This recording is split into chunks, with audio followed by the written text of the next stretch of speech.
எல்லாருக்கும் வணக்கம். தெய்வ நம்பிக்கைய மனசுல சுமந்துகிட்டு நாளைய நாள் நம்மளுடையதா மாறுங்கிற நம்பிக்கையோட இருக்கிற தெய்வ பிள்ளைகிட்ட நான் பேசிட்டு இருக்கேங்கிற இந்த ஒரு நல்ல நேரத்துல உங்க எல்லாத்திட்டையும் ஒன்னு சொல்லிக்கலான்னு வந்திருக்கேன்.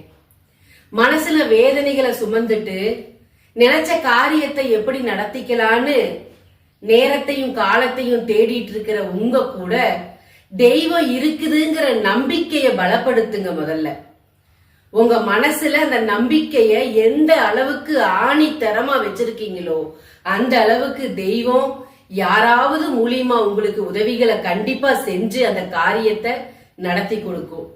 நேர்ல வர முடியாத தெய்வம் சில உருவங்கள் மூலியமா வந்து உங்களோட நல்ல காலத்தை உங்க கையில எடுத்து கொடுத்து இத நடத்து, நான் உனக்கு துணையா இருக்கேன்னு ஆத்தா சொல்ல போறா. நீங்க மனசுல நினைச்சிட்டு இருக்க காரியம் வெற்றி அடைய போகுது. நீங்க தேடிட்டு இருக்கிறது உங்க வாசல் தேடி வரும். உங்களை வேதனைப்படுத்திட்டு இருக்காங்க பாத்தீங்களா, அவங்க எல்லாம் உங்களை விட்டு விலகி நிக்க போறாங்க.